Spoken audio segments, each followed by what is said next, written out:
filosofia melhorou. Você é o inferno e você é Cristo para mim. Diante. Então você fala, você tem o material do vocabulário? Dá para mim. Dá para mim que eu estudo. Dá para mim que eu estudo. Todos os movimentos que tem agora depois do concílio são para acabar com as ordens religiosas. É tudo para acabar com as ordens religiosas. Então não tem mais vocação para o clero. É para focolare, é para TFP, é para arautos, é para renovação carismática, é para o neocatecumenato, é tudo essa pataquada. É tudo secreto. Ou o Opus Dei, tudo secreto. Não tem nada secreto, é tudo aberto. Não escondo nada de ninguém. E nesses movimentos há os consagrados, há aqueles que... Sempre não pode falar, não pode contar, só para Não, mostrar. tipo assim, eles repetem a estrutura da ordem religiosa. Sem ter. Sem ser. Para acabar com o clero. Porque o Vaticano II diz que o clero e o fiel são iguais. Vocês estão pegando bem então, contra essas autoridades, como isso está encharcando a igreja. Certo? Eu poderia depois tratar de dar as músicas românticas na igreja, que não fazem mal. Tudo bem até aqui? Bem, deixa cá, como nós somos 10 horas, embora não mais, eu tenho que dar algumas coisas importantes. O romântico. A ontologia é teologia. Página 822. Ontologia é teologia. Quer dizer, estudar a realidade. Estudar? Deus. Isso é panteísmo. Claro, ou gnose, né? Depois, a evidência tem que ser substituída. Olha que interessante, página 779. A evidência tem que substituir a evidência. Quando nós temos uma coisa evidente, estou vendo o Charles aqui, o professor, o Davi com a máquina. Isso aqui é evidente, eu estou em Belo Horizonte. Mais que a evidência, vale a invidência. Olha que interessante, eu tenho uma realidade, uma certeza ao me autocontemplar por dentro. Tá certo? A evidência vai dar, aqui tem um trocadilho francês, a evidência vai me dar uma connaissance, um conhecimento. Connaissance. Naissance é nascimento, mas connaissance é conhecimento. Mas eu tendo uma evidência, eu vou ter um nascimento espiritual. Com a evidência, eu tenho um nascimento interior divino. A minha experiência interior de Leibniz, o contato com aquilo que me impressionou, eu matutando dentro de mim aquilo que eu tenho, eu acabo me encontrando com a divindade em mim. Tá certo? Página 694, 695. Desculpe, eu tenho que correr um pouco. Mas acho que estão aproveitando. Sim. Acho que foi bem útil a reunião. Olha só, pode ser sempre. Aquilo que vai se chamar, no começo do século XX, o movimento ecumênico, teve precedentes no seio da Alemanha teosófica, na Alemanha efervescente do século XIX, sob a inspiração dos representantes da teosóficos desenvolvidos por Santos Iluminados, de obediências cristãs. Assim, o médico Jean-Charles Passavant, que morreu em 1957, descendente de protestantes franceses, amigo do padre Seiler e de Diepenbrock, bispo de Breslau, que estudou a história da igreja cristã, recorrendo por vezes para esclarecer a doutrina, as luzes do magnetismo animal. Segundo o médico Passavant, as igrejas protestantes pertencem tanto quanto o catolicismo à igreja verdadeira, cuja unidade superior se situa além da polaridade das confissões atuais.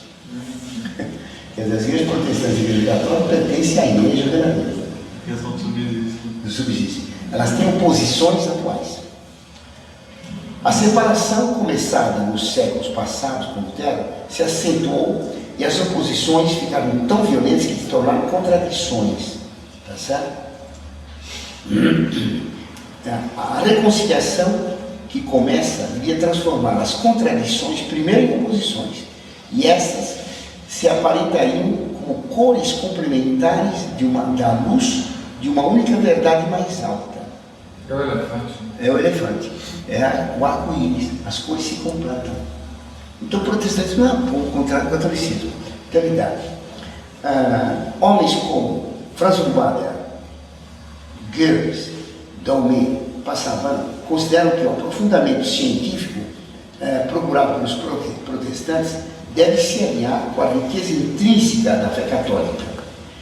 O mito do andrógeno, o homem original, que era masculino e feminino, permite imaginar a união futura da feminilidade católica piedosa com a virilidade do saber protestante. Retomando o esquema tradicional do Evangelho Eterno, do José de Javier, Lessing, que é laicizado na sua educação do gênero humano, Schelling evoca um acontecimento futuro, sucessivo e dialético do catolicismo. A igreja de Pedro, tá certo? Vai ser seguida a igreja de Paulo, protestante, e esperando que venha no futuro a igreja de João, que vai reconciliar todas as seitas numa só unidade. Essa feminilidade da fé católica aí é aquela que fez as cruzadas, né? da batalha de Lepanto. Muito mesmo. Muito bom. Vocês entenderam como é o Vaticano II predito aqui? O Vaticano II está prenunciado pela maçonaria. Deixa eu filmar a capa do livro. Pois não. O que o Diego tem é apenas uma Beleza. evidência, o sentimento dele de Claro. Não, ele quer negar toda a razão, todo o raciocínio. a evidência, o sentimento dele é o poder. Tudo bem? Agora.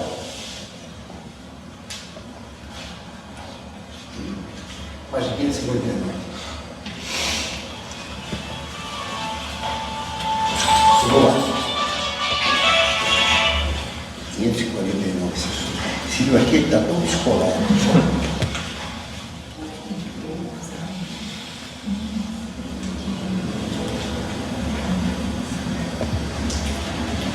Deixa eu ver o que está aqui do céu. Ah, não, 712. 712. Vocês sabem que o Vaticano II da Gaudium Spes diz que Cristo veio revelar ao homem o mistério da Santíssima? Não. O Vaticano II diz, Cristo veio revelar ao homem o mistério do homem. Veio revelar o mistério do homem para o homem. O homem tem uma semente divina. Isso Cristo nunca falou. Não tem mistério no homem. O mistério, o homem é formado calça, cor e paletó. Cabeça tudo de menos, não tem mais nada. Não tem nenhum mistério no homem. Conversa fiada. Mistério é a Santíssima Trindade. Escuta só. Desculpe de ler, né? Normalmente o professor nunca deve ler. E quando ele lê, ele tem que olhar para o livro. Ele perde os olhos do auditório. E a pessoa perde a atenção. Então, se lê muito, a aula fica, não tem proveito nenhum. Mas eu sou obrigado a ler aqui para comprovar os textos. A escola de Tübingen, claro, que o Paulo XVI diz que o anticristo vai ser teólogo de Tübingen, citando Soloveitchik. A escola de Tübingen põe em ação os princípios do romantismo de unidade orgânica e totalidade. A igreja prossegue de idade em idade, crescendo vitalmente até o fim dos tempos. Os teólogos de Tübingen utilizam as formas do idealismo romântico para apresentar o catolicismo total como um organismo vivo. Um organismo quer dizer um corpo. Na Alemanha romântica se dizia que toda a humanidade formava um corpo, e que a cabeça era quem? Adivinha? A Alemanha! Ô Alemanha! A cabeça do mundo, o Brasil não, por isso joga futebol. Eles identificavam todas as partes humanas das nações. Então a influência exercida no catolicismo, né? Apresentando o catolicismo como um organismo vivo, que nascido da influência exercida pela personalidade histórica de Cristo, é o modernismo, o Cristo histórico, sofreu a ação da civilização do ambiente e reagiu sobre ela para realizar o reino de Deus. O milagre absoluto e o milagre histórico são indissoluvelmente ligados e fazem ao mesmo título parte integrante do todo orgânico que é a revelação exterior. O esquema romântico da mobilização da verdade se aplica ao dado revelado, que não é dado na sua integralidade original, tá certo? A tradição católica se vê por isso num ato de intuição imediata da identidade de seus estados sucessivos. A fé católica foi dada em germe, primitivamente, deposto por Deus no seio da humanidade. Esse germe se desenvolve como uma semente, né? Pouco a pouco desenvolve suas virtualidades. Assim, o catolicismo nos torna presente o cristianismo original. Todo o resto é heresia e se acha fora dessa corrente vital que saiu dele. Uma tal dinâmica vitalista da verdade evoca os grandes nomes de Herder, de Schelling. A tradição cessa de ser um agregado de tradições. Ela é um princípio de continuidade orgânica, ela é uma potência espiritual. A tradição é um organismo vivo, daí eu tenho a tradição viva do Dom Rifan, De evolução do dogma. a evolução do dogma. E a realização do reino de Deus, isso aqui é interessante também. Também, então, o terceiro, é muito interessante. Isso aí vocês me pedirem, depois eu dou para vocês os textos voltando à internet, tá bem? Tá certo? Na parte 714, Eckstein diz que a religião política tem que estar sempre se atualizando. Posta em dia, em italiano, aggiornando-se, giorno a dia. A igreja sempre retorna. Sempre não, é aggiornata. Então, quando a segunda aggiornou a igreja, ao passar 40 anos, está ultrapassado, né? Joga fora. Professor, agora falando, quando voltando esse assunto, se mostrar isso pro Diego no texto lá, que tem um texto mexicano, que ele sempre tem que ser reformado, eles não aceitam. Não, porque ele não quer aceitar. Ele tem uma ordem. Ele tem só o sentimento religioso. Ô, professor, se não for fugir do tema, né? Se não for fugir do tema, queria fazer mais uma pergunta. Pois não. O João Paulo II, na atuação dele, a gente vê claramente que às vezes não, muitas vezes ele atua a serviço da maçonaria. Claro. Mas eu acredito que ele fazia isso sem saber. Né? Pode ser.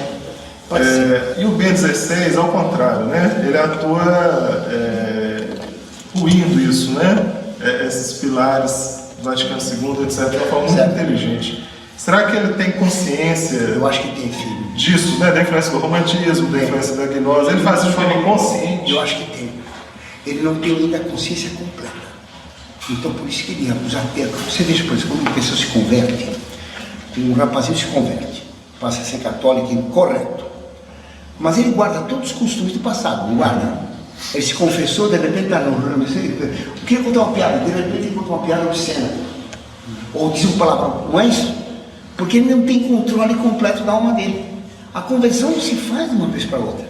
Então o homem que passou a vida lendo filosofia má, de vez em quando escapa um vocábulo de uma filosofia má, que não exprime corretamente o pensamento católico, está claro ou não? É isso que acontece com o Bento XVI.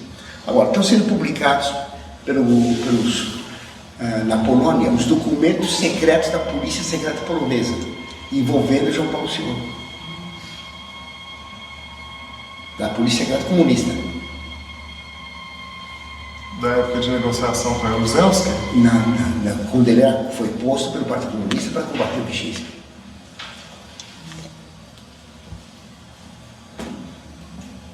O que eu acho é o contrário, que ele foi bem ligado às coisas erradas e no fim da vida, graças ao Ratzinger, ele foi abrindo os olhos, foi se convertendo. O João Paulo II. No fim da vida ele toma atitudes muito contrárias que ele tomou no começo. Tá certo? É a impressão que eu vi lá uma influência do Ratzinger. O Ratzinger, ele está, como diz o Dom Felé, ele é como um homem que quebrou a perna, passou longo tempo engessado. Quando tira o gesso, o médico põe ele e fala, dá um passo. Ele dá um passo põe o pé no chão, Ele põe o pé no chão, dá um passo. Quando ele dá um passo, a família está, ele andou, todo mundo festeja. Ele andou mal, mas aquele primeiro passo caminhante é sinal que vai competir na São Silvestre. Ele vai correr. Claro, não. Eu tenho a impressão que os defeitos que aparecem são defeitos, resquícios de uma vida de doutrinas massas. Você está entendendo? Eu estou entendendo, mas o que eu quis perguntar mesmo assim, será que ele tem um plano na cabeça? Eu acho que tem. E age de forma consciente? Eu acho que sim, porque o que eu acho é o seguinte, esse homem é muito capaz. Eu falei ontem para você estar presente. Ninguém vai converter um homem dando um argumento. Não tem cabimento. Chama para ele, não, Papa, o Bento diz assim, santidade, o senhor leu tal livro e tal, não tem cabimento. Quer dizer, eu acho que ele mudou por uma ação de Deus. Ele leu o Senhor de Fátima e ele sabe qual é o desastre. O Senhor de Fátima disse, não convoque o concílio, não mude a missa. Ele foi vendo. Ele foi vendo que ele ia para o papado. Ele ficou papa. Ele diz que tem que agir, que ele tem que liberar a missa antiga por uma questão de consciência dele. Que ele tem que liberar a excomunhão da unidade por uma questão de consciência. Quer dizer, ele está ciente do bem que está fazendo. Está claro? Agora, pode ser que Nossa Senhora apareceu a ele, a Nossa Senhora. Não acho isso. Não é uma aparição para um santo. Mas o Cristo aparecer para o vigário dele e dizer, meu cara, sai daí e vai fazer tal coisa. Isso é muito possível. É claro que ele tenha tido uma iluminação de Deus. Estou brincando com a aparição. Mas que Deus tenha dado uma graça muito especial. Eu não acredito de jeito nenhum que tenha sido uma questão de discussão filosófica, entendeu? Que ele ou foi a leitura de Fátima, meditação, e Deus dando graça na cabeça dele, ou até mesmo uma iluminação mais elevada, mais profunda, que não é de excluir o Papa, não levando em conta a santidade. Você entendeu? Mas é um puro palpite. Um puro palpite, entendeu? Ele sabe. O que nós estamos vendo, Charles, é o caso mais espetacular da história. Mas mesmo além do pessoal, ele é uma pessoa muito melhor que os papas anteriores. Nem comparação, nem comparação. Nível moral, nível ético. Ele reza o terço. Ele reza o terço. Você já viram algum padre rezar? Andando na rua, nunca vi. O padre não reza, só reza na igreja. Fora da igreja, acabou a minha função, agora vai ser televisão.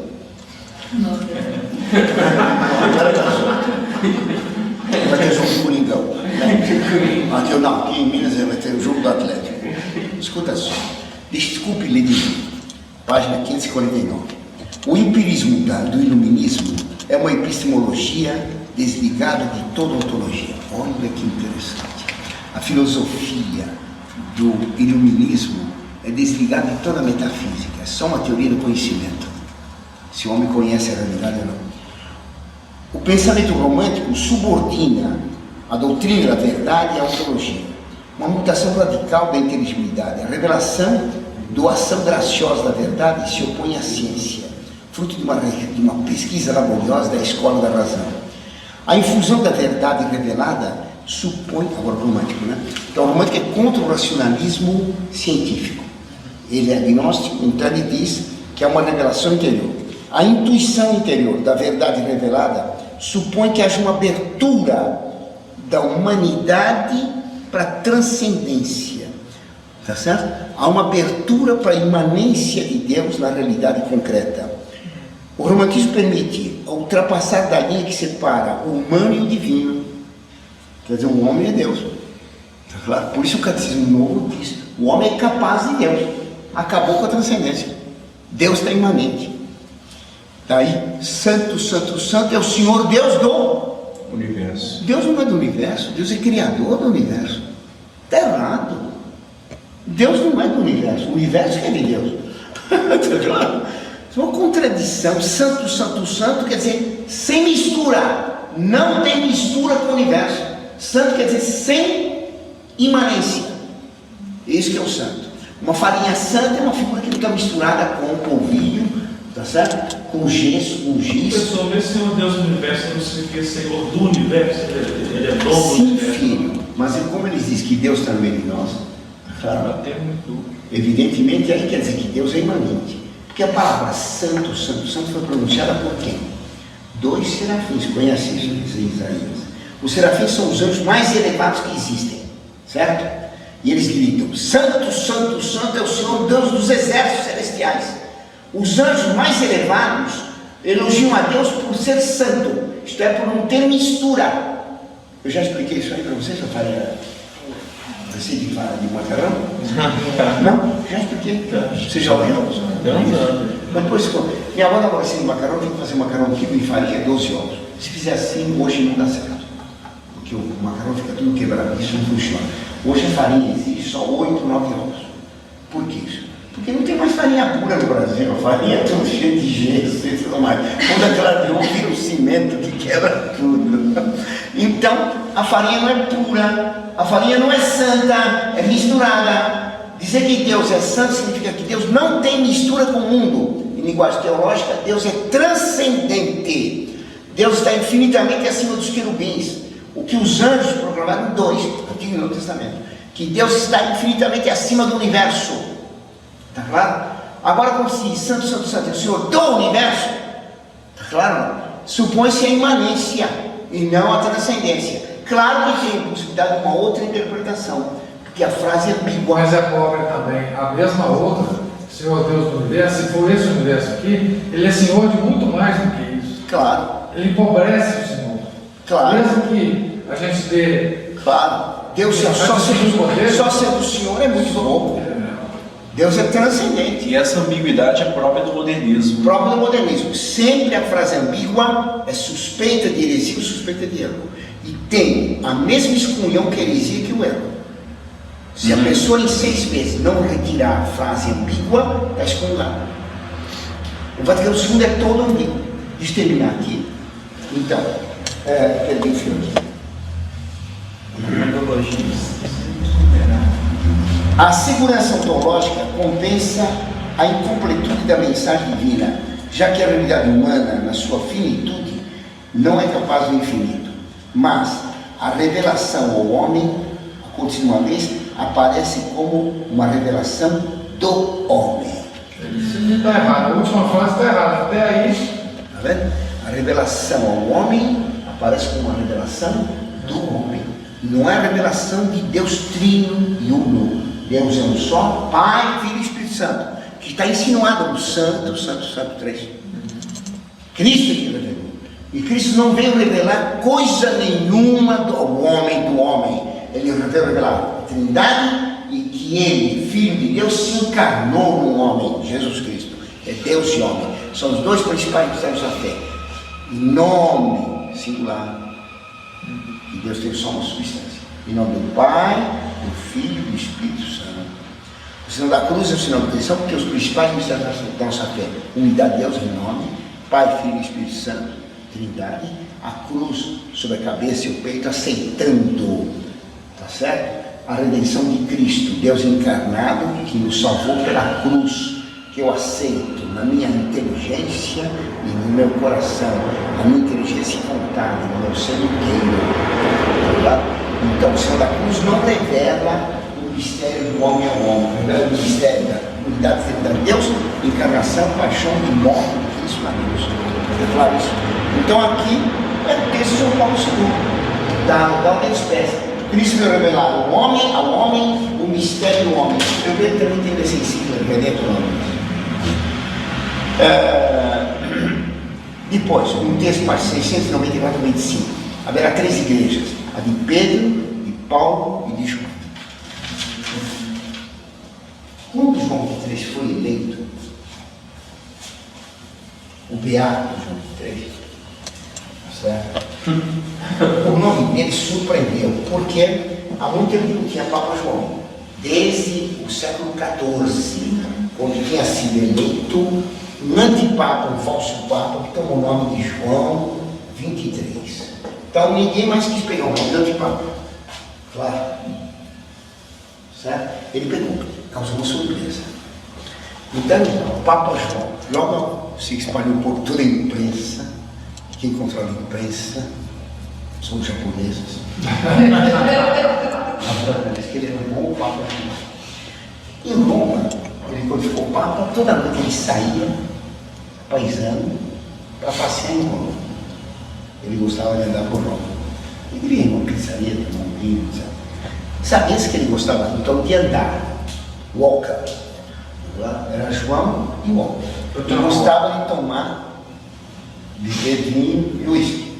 Então puseram o nome de Johnny Walker.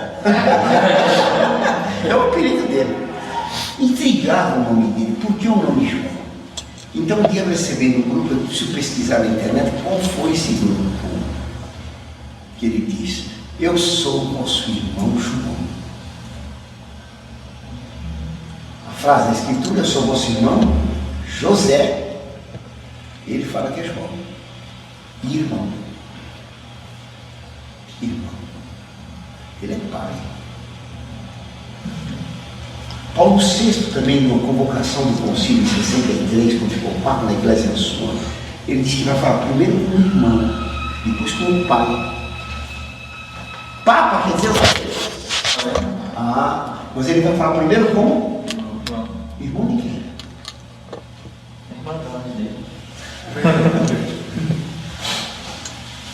Curioso, não? Eu sou vosso irmão, não tenho ninguém. Amigo do irmão Ives Maçodão, promessa da maçonaria. Não que todo mundo se trata de irmão, suspeito. Não prova nada, mas é uma suspeita grande. Esse nome que vai realizar o plano de Joaquim de Flora. A igreja de Pedro, depois a igreja de Paulo, depois a igreja de João. A igreja da lei, da fé, Pedro. A igreja do apostolado, Paulo, vai de casa em casa. Você tem um momentinho para conversar comigo? Tem aqui um livro interessante. O Flora te fala bem. Fala São Paulo. Essas mulherzinhas que vão de casa em casa, querendo sempre ensinar que nunca aprendem coisa nenhuma. Fecha a boca deles. Está na epístola. São Paulo diz: fecha a boca desses hereges, se referindo a alguns judeus que ensinaram contra Paulo. Fecha a boca deles. Duro, né? Tem que fechar a boca dos mundos. Cala a boca. Claro? Tem que fechar a boca dos mundos. Increpaios iure. Increpaios dure. Critica eles duramente. Increpaios dure. Uma frase tremenda. O São Paulo defendeu o hino da caridade. A caridade manda fazer calar, para a pessoa não fazer mal aos outros. Então São Paulo mandou calar a boca dos hereges que combatiam ele. Claro. Que por toda parte levou de outro evangelho. Ele tem a apologia dele contra os hereges gnósticos espetacular. Né? Eles são judeus, eu também sou. Eles são apóstolos, eu também sou. Eles sofreram, eu mais que eles. Increpailos dure. Ataca-os duramente. Muito bem. Vocês estão, eu só dei aqui então 4 ou 5 pontos mostrando como o romantismo é precursor do Vaticano II, certo? Eu fiz uma alusão no começo a 2 canções. Primeiro eu falei do Vandré, vem, vamos embora. Vem, canta aqui, Vamos embora, que esperar. vem, vamos embora. Que coisa que o Brasil não quer. Deixa isso. Por isso fracassou o Araguaia. Depois eu fiz a alusão à Marselhesa, vibrante, espetacular. Eu não sei se coloquei aqui uma canção que eu cantava no quartel do Mestre Machado. Eu detestava fazer serviço militar. Eu não compreendia o bem que tinha aquilo. Né? Então, tinha que marchar, também detestava. Tinha que treinar para marchar 36 quilômetros. Já não é impossível, carregando um fuzil, 4 quilos nas costas. Mochila, aquelas botas pesadonas, tem que andar, eu andava só descalço, tem que andar com aquilo impossível, tinha que cantar uma canção nas ladeiras, certo? Como é que é? Avante, camaradas, ao tremular do nosso pendão, vençamos as invernadas, com fé suprema, o coração. Essa é a canção da Na minha frente tinha um amigo meu chamado Carrera, que já morreu, um rapaz que tinha um passo firme, que andava sempre fumando com uma facilidade enorme. Eu ficava intrigado, como é que esse fulano anda assim e como é que pode andar 36 quilômetros? Avante, camarada, ao tremular do nosso peito. Vocês não trocavam pra. Tremulava minha perna. Vocês não trocavam pra. Nós somos a pátria amada. Soldado. Mas eu queria trocar por outra musiquinha, uma musiquinha alemã, que quer dizer, vamos fazer. Musiden, larará, larará, larará,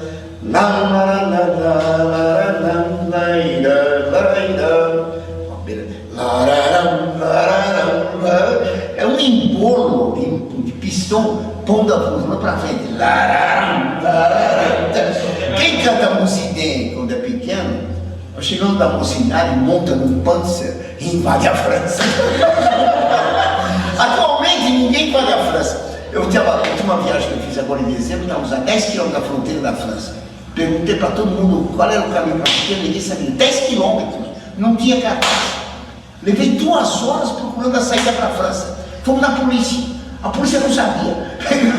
Quer dizer, quando cheguei na França, festejamos. Né?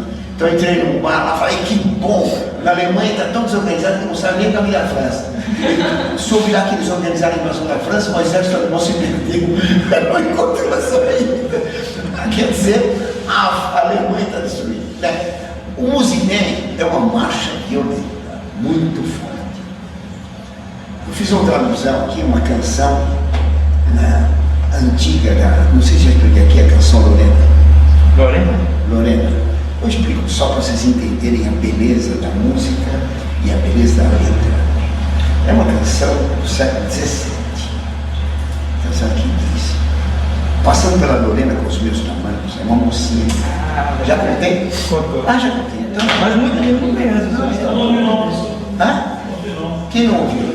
Todo mundo. Então, passando pela Lorena, você conhecia esse capítulo? Passando pela Lorena com os meus tamanhos, eu encontrei 3 capitães com os meus tamanhos. Eles disseram que era feio com os meus tamanhos. Eu respondi, não era tão feio com os meus tamanhos, já que o rei me ama com os meus tamanhos, o filho do rei me ama com os meus tamanhos. Ele me deu um presente de noivado com os meus tamanhos, um buquê de machonete com os meus tamanhos. Se esse buquê florescer, um ramo de machonete, se florescer, eu serei rainha com os meus tamanhos. Se não florescer, eu perderei todo o meu tempo com os meus tamanhos. Eu achei a letra estúpida, né? Os tamanhos. Aqueles tamanhos são sapatão de madeira, não é o tamanho do nosso portuguesado. O sapatão estava na madeira desse tamanho, pesa para boca e faz um barulho. Então, a cançãozinha é bonitinha. En passant par la Lorraine avec mes sabots, sabor está bom. En passant, daí vem sabotagem, que colocava o sabor na máquina para quebrar a mão. En passant par la Lorraine avec mes sabots, j'ai trouvé 3 capitaines avec mes sabots d'Odène, avec mes sabots. Ils m'ont appelé vilaine avec mes sabots. Eles me chamaram de feio com os meus tamanhos. Essa marcha foi a marcha de guerra do De Gaulle na Segunda Guerra Mundial, tocada com trombetas e tambores, era um espetáculo. Quando era moço, eu troquei e pensei que tinha feito uma coisa boa, que diz: até o último suspiro nós combateremos. Jusqu'au dernier soupir nous combattrons. Os inimigos de nosso Deus, inimigos de notre Dieu, nous combattrons. Même si nous serons seuls à défendre Dieu du ciel, non jamais, não me cederão. Mesmo que nós sozinhos a lutar pelo Deus do céu, nós nunca cederemos. Libéraux et communistes nous combattrons, l'hérésie égalité et les igualitaires nous combattrons. Même si tu l'applaudisses, seront de tous offices, não jamais, não me cederão. A heresia igualitária combateremos, e mesmo que todos se entreguem ao bicho, não jamais, nós nunca cederemos. Certo? O não jamais cederemos. Eu tirei da espada um general católico de camponeses na guerra contra a Revolução Francesa, o Charette.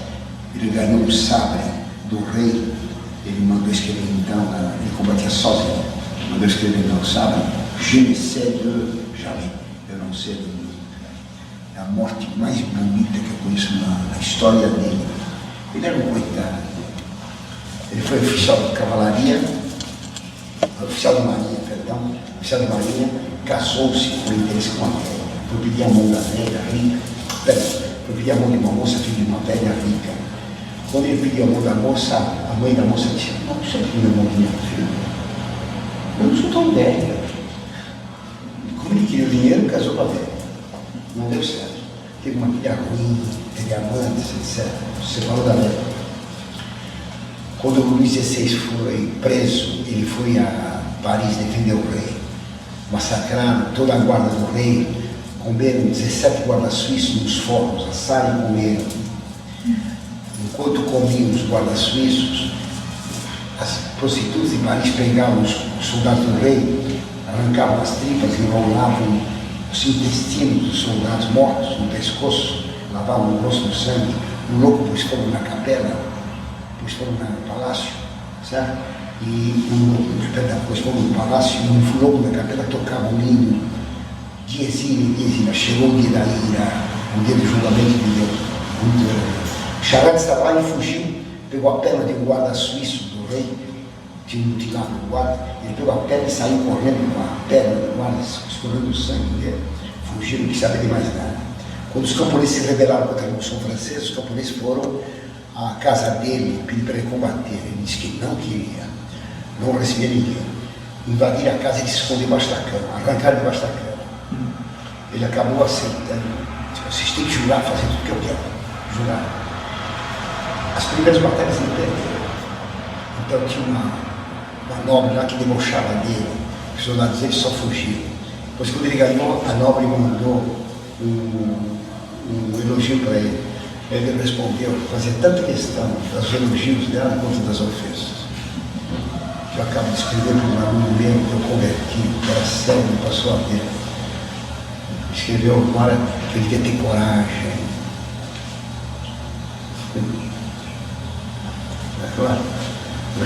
Depois eu fiz uma crítica ao ele e respondeu: parabéns, professor, agora você teve um pouco de coragem. Eu faço tanta questão dos seus elogios quanto dos seus ofensas. O Charette combatia espetacularmente. Ele combatia e aparecia em 10 lugares. Napoleão dizia que era o maior general que ele conhecia. Ele enterrava os canhões aqui e ia combater a 80 quilômetros, sozinho, a cavalo. Chegava lá, desenterrava os canhões que tinha lá, chamava os camponeses, combatia lá, cavalgava mais 70 quilômetros e desenterrava os canhões. Estava em vários lugares. Então os revolucionários diziam que tinha 5 ou 6 charretes. Ele dizia, pendant que il roulera, la charrette roulera. Enquanto houver uma roda na charrete, a charrete vai rodar. Foi traído pelos padres. Foi traído, acusado os padres onde ele tinha os canhões. Ele fugiu de todo lado, foi perseguido.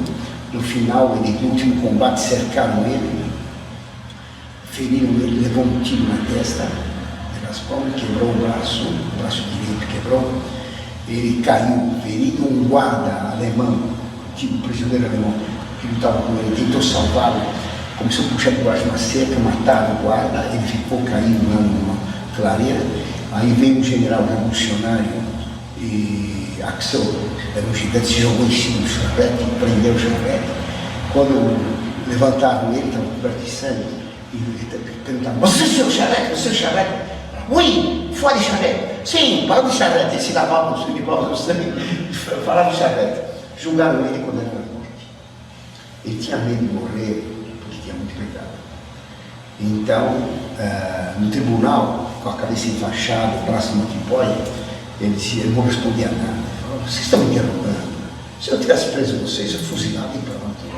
E fuzilei. Ele conseguiu mandar um aviso que tivesse um padre para perdoar. No caminho,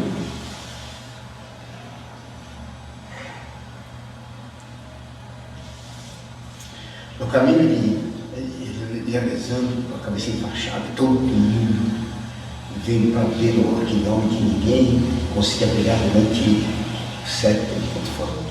4 anos. Certo?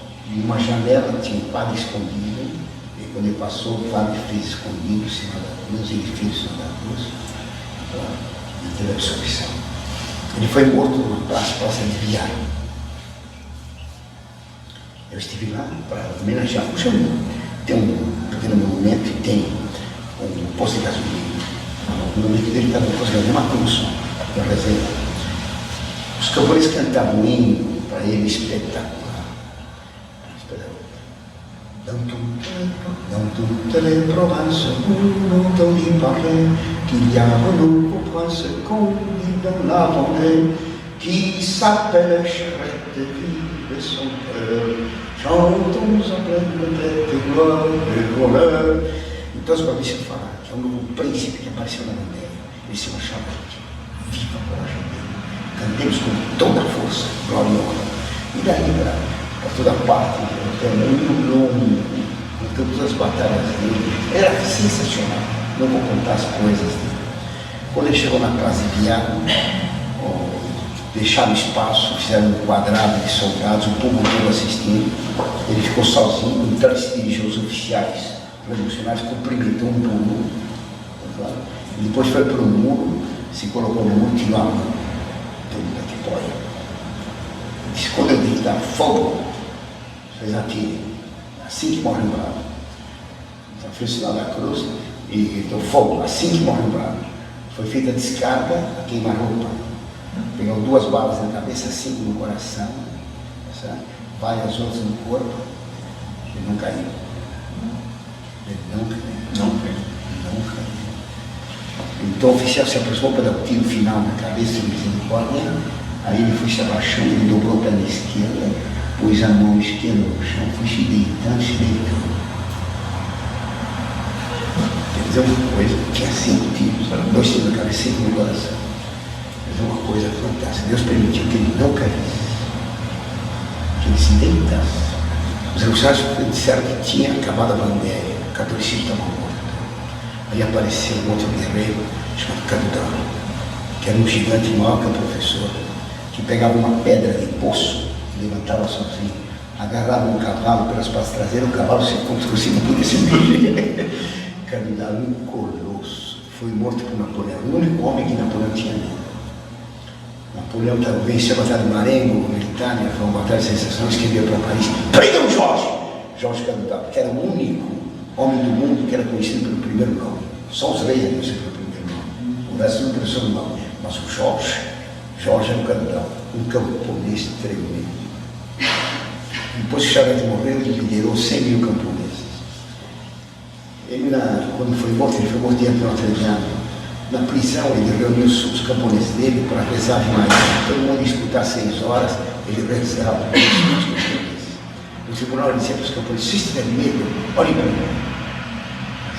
Fizeram ele morrer em último lugar, para só ver ele morrer todos os camponeses. Ele ficou de pé, assistindo todos e dando força para todo mundo. No final, o padre chamou para ele e resolve Maria final. Então, resolve Maria, a noite de graça, etc. Resolve Santa Maria, de Deus, rogar por nós pecadores agora. O padre disse, termina? Não, padre. Para que termina? Não é agora, não é agora. Morreu dentro de Notre Dame, foi guilhotinado. Gritando, viva a fé, viva o retiro da rua. Então, a igreja católica pensava que tinha morrido, ela continuou. Teve pior, pois você sempre merece. Agora pensaram que a maçaria pensou que era. A igreja católica não é fuzilada. Ela pode se deitar, mas ela não morre. A igreja católica, nós também somos de guerra. Nós não seremos nunca. A canção camponesa que eu tinha mudado, eu expliquei para alguns ao passado, né, que eu não se entendia a canção dos tamancos. A Ivone me explicou. Uma mocinha que passa pela Lorena com os tamancos, grosseira. Ela vem 3 capitães e diz, você é feio com os seus tamancos. Eu não sou tão feio com os meus tamancos, filho do rei nenhum. Ele me deu de presente meu rabo, um buquê de majorema. Ele veio prometendo alguma coisa profunda. Se meu buquê florescer, eu serei rainha. Se não florescer, eu terei perdido meu tempo e os meus tamancos.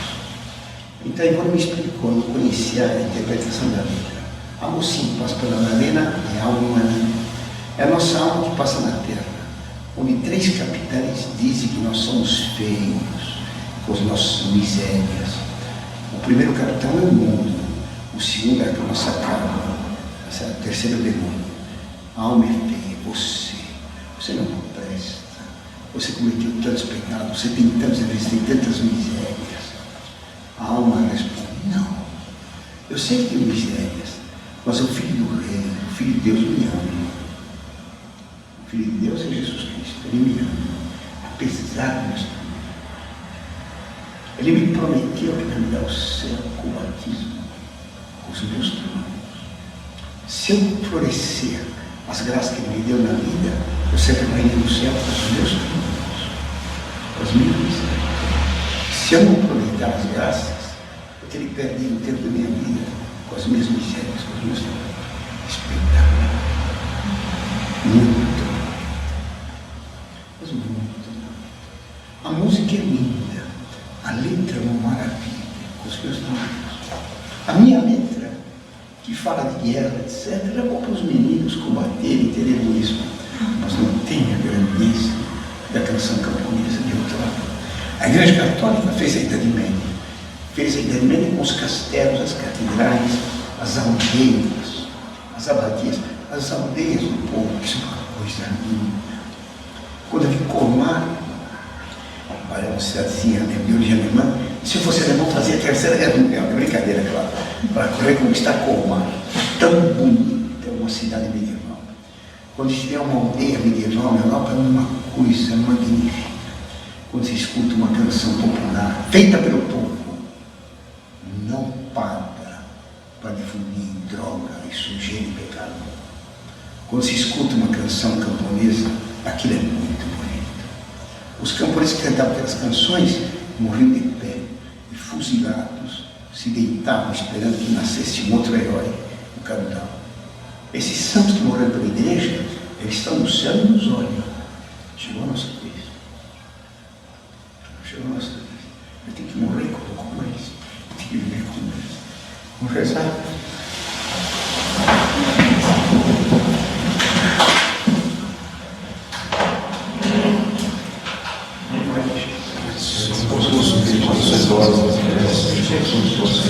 Santa Maria,